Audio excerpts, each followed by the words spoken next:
Hoy vamos a trabajar la Edad Media.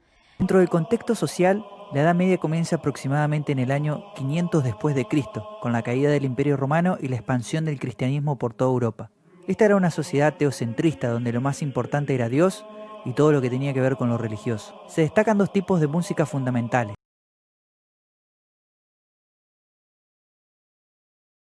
Bien, pues la música religiosa, ya sabéis que se da dentro de los monasterios, que hace referencia a la liturgia de la palabra o como vulgarmente se conoce la misa, ¿no? Entonces, bien es cierto que se daba en los monasterios y era practicada principalmente por el clero. El clero, ¿quiénes son? Son las personas que dedicaban su vida a la religión. Y además sabemos que la música no tenía la función de entretener, sino que era alabar a Dios y a la Virgen María. Por otro lado, se sabe que en los monasterios era donde se estudiaba y se practicaba la música. Además, era donde se poseían los mayores conocimientos musicales. Tenían todo el material necesario, partituras y libros. Como ya hemos dicho, la función de la música no era entretener y bailar y cantar, sino que era alabar a la Virgen María y a Dios.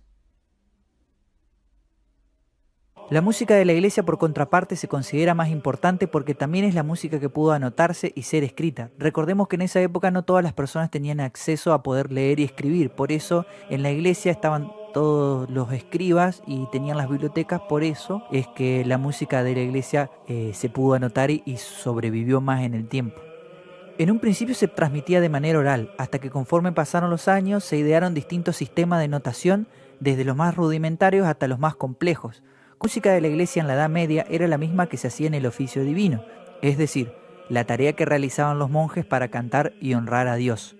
Esta música era pura y exclusivamente vocal, también homofónica y homorrítmica, es decir, un solo ritmo y una sola melodía. Por más que en los coros cantaran 100 personas o más, todas estas cantaban en el mismo tono y en el mismo ritmo, por eso se dice que es homofonía.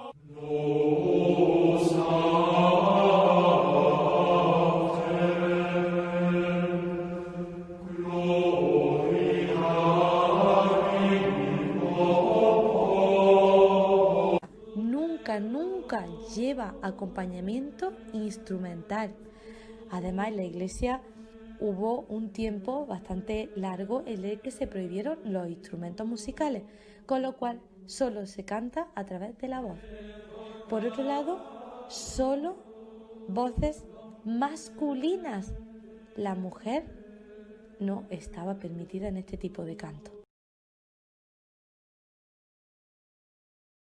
Bien, pues dentro de la música profana, la música no religiosa, encontramos dos personajes fundamentales, juglares y trovadores. Los juglares iban actuando en las plazas y en los castillos, donde cantaban, recitaban, contaban historias, incluso hacían actuaciones de circo.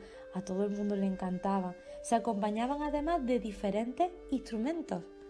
Por otro lado, los trovadores eran de una clase social más alta que los juglares. Cantaban y componían sus propias obras, cuyos temas eran de amor, de héroes y de la corte. Además, muchos tenían sus estudios.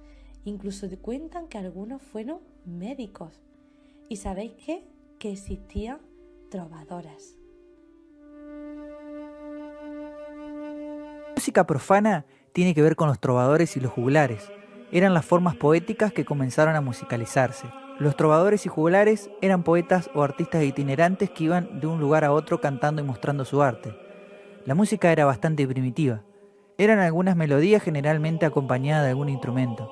Esto tenía una textura homofónica, es decir, una sola línea melódica con un solo ritmo.